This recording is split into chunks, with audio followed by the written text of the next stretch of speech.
Indian contract act के section 17 में लिखा हुआ है कि नॉर्मली अगर कोई बंदा शांत रहता है और कुछ नहीं बोलता है किसी एग्रीमेंट के दौरान, तो ये नहीं माना जाएगा कि फ्रॉड किया जा रहा है उसके द्वारा। Means mere silence does not amount to fraud. Mere silence का मतलब यहाँ पर है अगर कोई पार्टी साइलेंट है, जो भी एग्रीमेंट है उसके फैक्ट से रिलेटेड, जिससे कि दूसरी पार्टी जो है उसकी विलिंगनेस, मतलब कि वो चाहे कि नहीं चाहे कि एग्रीमेंट करे या ना करे, उसकी विलिंगनेस को अगर अफेक्ट करता है तो भी फ्रॉड नहीं माना जाता। इसको समझने के लिए एक एग्जाम्पल लेते हैं। ए ने अपना हॉर्स बी को सेल किया। ए को पता था कि जो हॉर्स है वो अनसाउंड माइंड का है, लेकिन ए ने बी को ये वाली बात डिस्क्लोज नहीं की, तो ये जो एक्ट होगा ए का, नॉन डिस्क्लोजर का हॉर्स के रिगार्डिंग, वो फ्रॉड नहीं कहलाया जाएगा। क्यों? क्योंकि अगर ए शांत है तो इसका मतलब जरूरी नहीं है कि वो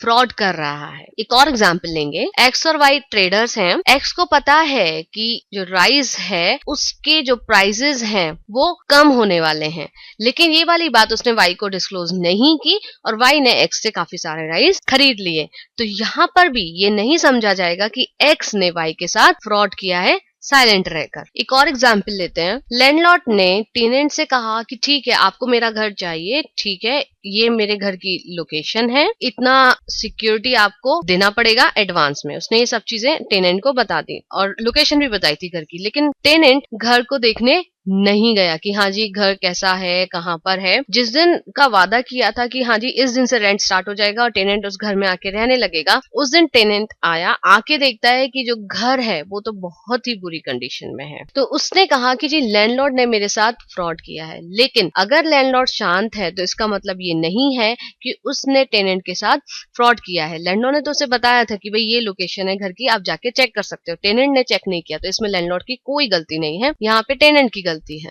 तो यहाँ पे ये नहीं समझा जाएगा कि लैंडलॉर्ड ने टेनेंट के साथ फ्रॉड किया है। कुछ एक्सेप्शंस होती हैं जहां पर की साइलेंस फ्रॉड मानी जाती है। ये कुछ कंडीशंस ऐसी हैं जहां पर की ये ड्यूटी बनती है पार्टी की कि वो बोले, और अगर वो नहीं बोलेगी तो कुछ चीजें एज्यूम की जाती हैं, और वो 3 कंडीशंस है ऐसी। फर्स्ट है जहां पे की पार्टीज जो कि कॉन्ट्रैक्ट में हैं उनके बीच फिड्यूशियरी रिलेशनशिप है, मतलब कि एक पार्टी दूसरी पार्टी पे विश्वास रखती है, उसे ट्रस्ट एंड कॉन्फिडेंस है दूसरी पार्टी पे। सेकंड होता है जहां पर की साइलेंस इक्विवेलेंट टू स्पीच होता है। और थर्ड है हाफ ट्रुथ। फिड्यूशियरी रिलेशनशिप को अब हम समझेंगे एग्जाम्पल से। ए ऑक्शन कर रहा है अपने हॉर्स का जो कि अनसाउंड माइंड का है बी को। बी जो कि ए की डॉटर है, उसने ये वाला हॉर्स खरीदने के लिए बोला। तो यहाँ पर क्योंकि बी और ए के बीच में fiduciary relationship, trust and confidence की रिलेशनशिप है, तो ए की ड्यूटी बनती है कि वो बी को बताए कि ये हॉर्स अनसाउंड माइंड का है, क्योंकि बी ए की डॉटर है तो वो उस पर पूरा पूरा रिलाई कर रही है। तो यहाँ पर अगर ए फिर भी शांत रहता है तो हम ये मानेंगे कि ए ने